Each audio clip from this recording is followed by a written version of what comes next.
कहते हैं देवी की प्राप्ति कैसे होती है। अब साधक किस प्रकार से भगवान को प्राप्त करे, देवी की प्राप्ति कैसे होए, उसके लिए साधन वर्णन करते हैं। जैसे प्रातःकाल हुआ तो यहाँ पर वर्णन करते हैं, अवहप्य रजनीयामं ब्रह्म ध्यानम समाचरेत पुरुषोस्तान चरण सभ्य चोरहु तथोत्तरम। कहते हैं जब व्यक्ति रात्रि को सो जाता है तो सो करके ब्रह्म मुहूर्त में उठता है, वहाँ पर कहते हैं रजनीयाम ब्रह्म ध्यानम, अर्थात सोने से पहले ध्यान करे।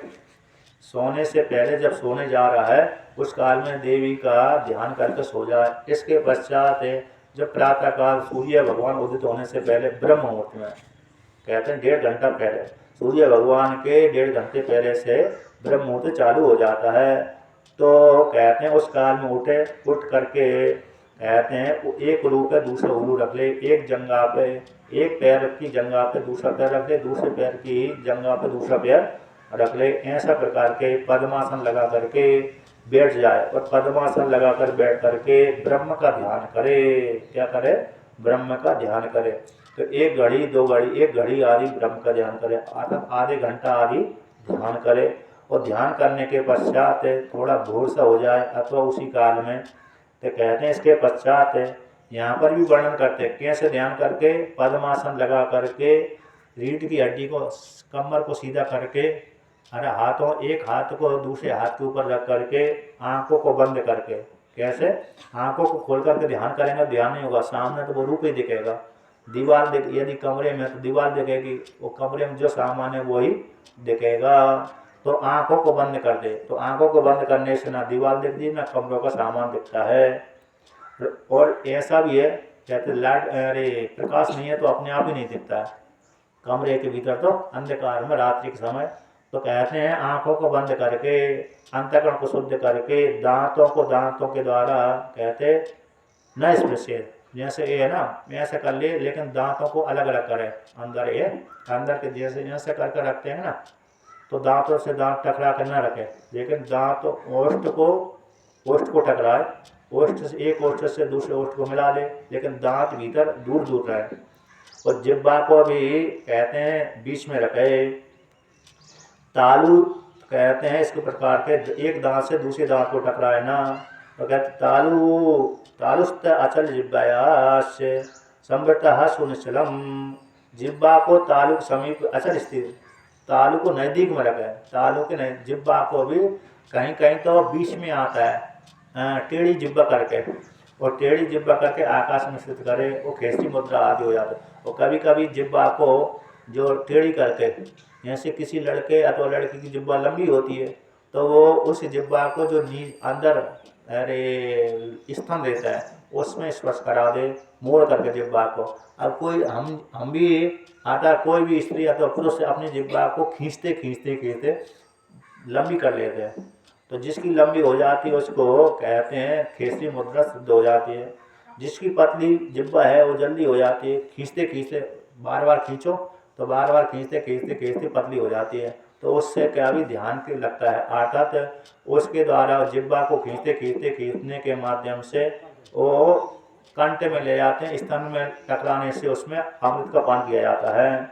जो व्यक्ति जिब्बा को टेढ़ी करके उस स्तन का स्पर्श कराता है और वहाँ पर स्तन का स्पर्श करा करके वहाँ से उस स्तन से अमृत टपकता है, उसी को पान करके व्यक्ति जीवित कई वर्षों तक जीवन धारण कर सकता है और परमात्मा का ध्यान कर लेता है। इस प्रकार से जो खेसरी मुद्रा को लेकर के कहते हैं, इस प्रकार से जिब्बा को ताली के नज़दीक में रखे तो, और मुख को शांत करे, मुख को भी बंद कर ले।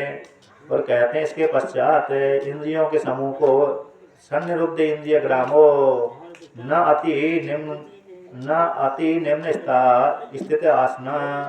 कहते हैं इंद्रियों को रोक ले, और इंद्रियों को रोक करके ज़्यादा नीची आसन न होए, न ज़्यादा ऊंची हो न नीची, न ज़्यादा कम। ऐसे आसन भी सम होना चाहिए, ना तो ज़्यादा ऊंची होना चाहिए और ना ही ज़्यादा नीची होना चाहिए। ज़्यादा ऊंची आसन पर बैठेंगे तो कभी कभी गिरने का डर रहता है, और ज़्यादा नीची वह आसन होती है समतली, मतलब जमीन पर स्पर्श ही करके रह रही है, तो फिर वो कभी कभी दर्द करने लगता है, तो ना ज़्यादा ऊंची हो जाए ना ज़्यादा नीची हो, कम्बल आदि बिछा करके रखना चाहिए। इसके पश्चात कहते हैं फिर ये ध्यान करने के पश्चात फिर प्राणायाम करें। एक नाक से खींचे, एक नाक से खींच करके दूसरी नाक से हवा ले और फिर अंदर वायु को रोके, रोकने के पश्चात फिर जिससे बंद किया जाता है उसी नाक से छोड़े, फिर अंदर फिर भारी रोक के रखे, फिर जिससे छोड़ा था उसी से ग्रहण करे, फिर दूसरे से छोड़े, दूसरे से छोड़ा था उसी से ग्रहण करे। तो एक क्रम से श्वास को जीतता रहे। क्या करे, जैसे अभी हमने आधे मिनट श्वास को रोक लिया, इसके पश्चात फिर 8 दिन तक आधे मिनट होगा, फिर आधे मिनट के बाद फिर बढ़ाता रहे, तो बढ़ाने के बाद 1 मिनट तक कर ले, 1 मिनट तक श्वास बाहर भीतर रोकता रहे, फिर इसके पश्चात फिर 1 मिनट के बाद 2 मिनट। तो इसमें भी एक क्रम है, कैसे कि 32 मात्रा को, 16 मात्रा को, 24 मात्रा को लेकर के छोड़ने का क्रम में सबसे छोड़ने का क्रम 16, रोकने का 32 और फिर लेने का 24, इस क्रम से बढ़ाता रहे। यानी एक क्रम जो लेता है तो धीरे धीरे से ले, जैसे पास में रुई भी हलेना इतनी धीरे से ले, तो 16 मात्रा को लेकर के ले। अब जो छोड़े तो 24 मात्रा को छोड़े और रोके तो 32 मात्रा को। तो 32 मात्रा मतलब एक ओमकार को जो 32 बार उच्चारण करेंगे जो समय लगेगा उतने देर तक अंदर रोकता रहे, और 16 बार ओमकार उच्चारण करने में जो समय लगेगा उस काल में अरे श्वास ले, और 24 बार ओमकार उच्चारण करने में जो समय लगेगा उसको उतनी देर तक धीरे धीरे से छोड़े। और इसको सबको क्रम से पर बढ़ाता है। अब यहाँ पर प्राणायाम भी नियम है। तो प्राणायाम भी कैसा है, कहते एक तो बिना मंत्र का प्राणायाम है, एक मंत्र वाला प्राणायाम है, एक ध्यान बिना ध्यान वाला है, एक ध्यान वाला है। तो मंत्र से युक्त होकर के, ध्यान से युक्त होकर के प्राणायाम करना चाहिए, उत्तम कहलाता है। कोई व्यक्ति बिना मंत्र के प्राणायाम करते हैं, एक नाक बंद कर ली, एक नाक से छोड़ दिया, आगे पीछे छोड़ दिया, तो बिना मंत्र वाला होगा। इसको यहाँ पर सगर्भ, निगर्भ, सधूम, निधूम और सगर्भ, निगर्भ इत्यादि सलक्ष्य, अलक्ष्य नाम की 6 संज्ञा दी गई है। यानी धूम, सधूम श्वास के सहित हो गया सधूम, श्वास से रहित हो गया विधूम हो गया, सगर्भ हो गया मंत्र के सहित जप, सगर्भ हो गया मंत्र से रहित अगर्भ हो गया, सलक्ष्य इष्ट देवता के ध्यान से रहित हो गया प्राणायाम, सलक्ष्य हो गया इष्ट देवता के ध्यान से रहित हो गया, वो अलक्ष्य हो गया। इस प्रकार के जो प्राणायाम, तो इष्ट देवता के ध्यान से युक्त होकर के, मंत्र से युक्त होकर के प्राणायाम करने से उत्तम हो जाए। तो इस प्रकार से प्राणायाम करें, और प्राणायाम करके कहते हैं इसके पश्चात अब धीरे धीरे से सधूम वाला प्राणायाम आदि करके वर्णन कर दिया। अब अरे वर्ण का वर्णन करते कि हमारे शरीर में 6 चक्र होते हैं। मूलाधार चक्र, स्वाधिष्ठान चक्र, मणिपुर चक्र, विशुद्ध अनाहत नाम का चक्र, विशुद्धि नाम का चक्र, आज्ञा चक्र और सहस्रात। इसके लिए बहुत ही सुंदर श्लोक आता है कि हर चक्र में 4 हर चक्र में दल होते हैं, एक एक चक्र में एक एक कमल होता है, एक एक चक्र में एक एक कमल होता है। उस कमल में इतनी इस एक कमल में इतनी पखड़ी होती है, इस कमल में इतनी पखड़ी होती है, इस कमल में इतनी पखड़ी होती है। जैसे आपने भी देखा होगा कई प्रकार के कमल होते हैं, किसी कमल में अरे 4 पंखड़ी होती हैं यानी कली दल, और किसी में 6 दल होते हैं, किसी कमल में किसी में 10 होते हैं, किसी में 12 होते हैं, किसी में 16 होते हैं, किसी में हजारों ही होते हैं। तो जैसे गेंदा के फूल में दल कितने होते हैं, बहुत होते हैं गेंदा वाले में, और बड़ा गेंदा हो गया तो और कितने हो जाते हैं, दूसरे दूसरे प्रकार के। उसी प्रकार से यहाँ पर भी हमारे शरीर के भीतर चक्र हैं, उन चक्रों में कमल होते हैं, उन कमल में ए वर्ण रहते हैं। आधारे लिंगे नाभि प्रकटते हृदये, तालु मूले ललाटे, द्वे पत्र हे षोडशारे, द्वि दश दश दल द्वादशार्धे चतुष्के, वासांत हे बाल मध्य डपकट सहिते, कंठ देशे स्वराणाम, हम छम तत्वात्युक्तम सकल दलगतम वर्ण रूपम नमामि। एक एक चक्र में, एक एक कमल में इतने इतने अक्षर रहते हैं कि आधारे यानी मूलाधार चक्र में, और कहते हैं मूलाधार चक्र हो गया, और लिंग यानी स्वाधिष्ठान चक्र हो गया, मूलाधार स्वाधिष्ठान चक्र, मणिपुर चक्र, अनाहत चक्र, विशुद्धि नामक चक्र। तो कहते हैं मूलाधार में 4 वर्ण होते हैं, 4 दल होते हैं। मूलाधार नामक जो चक्र होता है उसमें 4 दल होते हैं और 4 दलों के 4 अक्षर होते हैं। तो कौन से होते हैं मूलाधार चक्र में? तो कहते हैं मूलाधार चक्र में बकार है, 11 लावा का जो बकार, बकार, शकार और शकार और सकार, 3 सकार 1 बकार, एक मूलाधार चक्र में होते हैं। तो सबसे पहला जो चक्र मूलाधार चक्र है जो कहाँ पर होता है, यानी हमारी गुदा इंद्रिय के पास में होता है। लिंग इंद्रिय, जनन इंद्रिय और गुदा इंद्रिय, वायु इंद्रिय के बीच में होता है ये मूलाधार चक्र। उसके ऊपर जनन इंद्रिय के ठीक ऊपर ये हमारा स्वादिष्ठान नामक चक्र होता है। तो पहले चक्र में 4 दल होते हैं। पहले चक्र में जो कमल होता है उसके 4 दल होते हैं, उसमें 4 दल 4 वर्ण वाले होते हैं। तो बकार, शकार, शकार और सकार। और स्वादिष्ठान चक्र में तो कहते हैं स्वादिष्ठान चक्र जो दूसरा चक्र है, दूसरा कमल है, दूसरा चक्र में ये 6 दल वाला कमल होता है। तो उसमें कौन से अक्षर आते हैं? तो कहते हैं बा, भा, मा, या, रा, ला, ये 6 अक्षर आते हैं। और मणिपूरक नामक चक्र है उसमें कितने कितने अक्षर आते हैं? तीसरा जो चक्र होता है इसमें 2 10 है, कहते हैं 12 अक्षर आते हैं। कहते हैं 12 कौन से हो गए? तो कहते हैं डा, ढा, णा, ता, था, दा, धा, ना, पा, फा, ये हो गए। अब अनाहत चक्र में कहते हैं अरे इस प्रकार से कहते हैं अनाहत चक्र में 1 2 3 4 5 6 7 8 9 10, नहीं मणिपुर चक्र में 10 होते हैं। तो अनाहत चक्र में कितने होते हैं? मणिपुर जो चक्र होता है उसमें 10 हो गए। तो कहते हैं डा से लेकर फा तक मणिपुर चक्र है। तो डा, ढा, णा, ता, था, दा, ना, पा, फा, 1 2 3 4 5 6 7 8 9 10। तो मणिपुर चक्र में 10 दल होते हैं, अर्थात 10 दल वाला कमल होता है। और अनाहत चक्र में कहते हैं 12 होते हैं, 1 2 3 4 5 6 7 8 9 10 11 12। तो अनाहत चक्र, अनाहत चक्र कहाँ कहलाते हैं? हृदय में।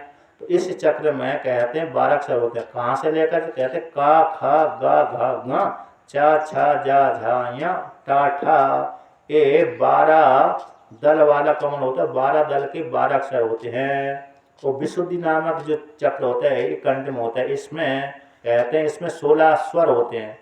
ये सारे आ ई उ री री ले ले ए आई ओ औ अम हा, ये 16 स्वर हो गए।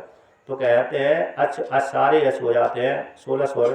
तो सारे जो 16 स्वर है ये कहते हैं ये इस कंठ नामक है, अब इसमें आ जाते हैं। कौन से चक्र में आते हैं? यहाँ पे विशुद्धि नामक चक्र है। आज्ञा चक्र यहाँ पर दोनों भ्रुकुटी के बीच में 2 दल वाला होता है। इसमें हम अकार और छकार है, छत्रज्ञा का जो छकार है और अकार, ये 2 ही यहाँ पर दल होते हैं। 2 ही कमल वाला, 2 दल वाला कमल होता है, 2 पंखड़ी वाला। 2 पंखड़ी वाला जो दल होता है उसमें अकार और छकार की भावना करना चाहिए। तो यहाँ पर सहस्रात होता है, इसमें 1000 दल होते हैं। तो इसमें सहस्रात जो बालक में ढप ढप करती है ना, 1 वर्ष का बालक देखो तो यहाँ पर वो श्वास वो दिखती रहती है, अरे रक्त की धारा ऊपर नीचे होती है, दिखती रहती है। तो वो सहस्रात कहलाता है। यदि उसको जोर से घुसा दो अंगुली जोर से तो मर ही जाएगा, जल्दी प्राण निकल जाएंगे वहाँ से। तो वो सहस्रात कहलाता है। तो ऐसे जो ये बंडूपम नमामि सकल दल का कहते संपूर्ण दलों में गया हुआ बंडू परमात्मा ही है। देवी रूप परमात्मा ही संपूर्ण दलों में गया हुआ है। देवी रूप जो परमात्मा है वही संपूर्ण दलों में गई हुई है। ऐसे बंडू देवी रूप परमात्मा को मैं प्रणाम करता हूँ। इस प्रकार से ध्यान कर, एक कुंडली जगाने का सिद्धांत है, मंत्र है। कैसे हम इस प्रकार से प्रतिदिन चिंतन करते करते कुंडली जगा सकते हैं। चिंतन करते कमल की भावना करने से साधना बन गई, फिर कुंडली भी जगेगी। कहते अरुण कमल संस्था तद रजा पुंज वर्णा हर नियमित चिन्ह पद्म तंतु स्वरूपा रवि होते बहारा का नायकास्तनयत नाड्या सकृत अपि यदि चित्ते संवते संवसे स्यात् स मुक्ता। अब चिंतन करने, जैसे हम प्रातः काल उठे तो यहाँ से मूलाधार से कुंडली शक्ति चली, मूलाधार से चली तो ऊपर तक जाती सहसा तक। तो उस काल में कहते हैं तो यहाँ पर जब जाएगी तो कैसे अरुण कमल संस्था। तो इस प्रकार से देवी के चिंतन कर अरुण की जैसे प्रातः काल का जो सूर्योदय होता है ना उसकी कहते तद राजा पुंज वर्णा, तो रज वाली है, अतः पद्म राग की पुंज वाली बढ़ने वाली है। अब इसके पश्चात कहते हैं अब उस पुनः कहते हैं जो ऐसी जो देवी का ध्यान करें, अरुण कमल संस्था, प्रातःकाल जो अरुण कमल होता है, प्रातःकाल सूर्य जिस प्रकार होता है ऐसा एक कमल है, तो तद रज पुंज वर्णा कहते हैं, उसमें पर्व राखी पुंज के समान वर्ण वाली वो देवी है।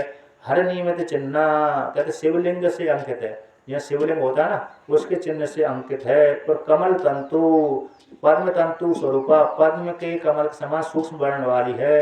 रवि होते बाहर आका कहते सूर्य चंद्रमा नेत्र वाली है। आलोकित मुखमंडल वाली है। नायका है, सबकी स्वामी है। कहते बड़े बड़े स्तनों वाली है। ऐसी जो देवी सकले दवी चित्ते, एक बार भी जिस व्यक्ति के चित्त में बस जाए ऐसी देवी, तो वह उस व्यक्ति वह व्यक्ति कैसे हो जाता है, जीवन मुक्त हो जाता है।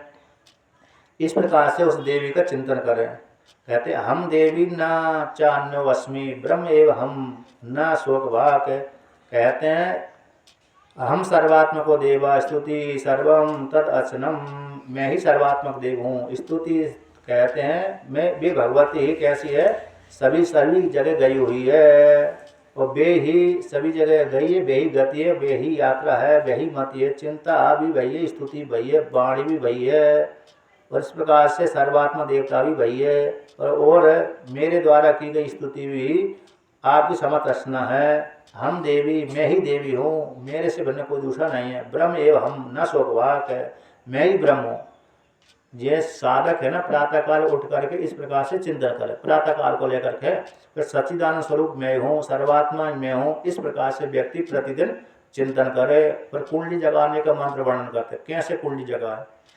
प्रकाशमानां प्रथमे प्रयाणे प्रति प्रयाणे मृतायमाना अंता पदव्या मनुसंचरन्ति मानंद रूपा मबलां प्रपद्ये। जब प्रातःकाल उठ करके हमारी जब ध्यान में बैठे उस काल में जो कुंडली शक्ति है मूलाधार से चलती है, उस काल में प्रथम प्रयाण में कैसे प्रकाशमान रूप से ऊपर जा रही है, यहाँ तक जा रही है।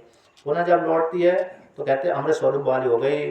फिर दोनों को जब श्वास हो गए तो बीच में सुषुम्ना नाम की नाड़ी में, उस काल में कैसे सुषुम्ना नाम की जो नाड़ी है उसमें वह आनंद स्वरूप देवी चलती है। कैसी आनंद स्वरूप जो देवी है उस सुषुम्ना नाम की नाड़ी में विचरण करती है, ऐसी वो देवी है। उस देवी को मैं प्रणाम करता हूँ, ग्रहण करता हूँ। ऐसे बार बार चिंतन करेगा तो व्यक्ति तो कुंडली शक्ति वो कैसी होगी, जानने जगने लगेगी।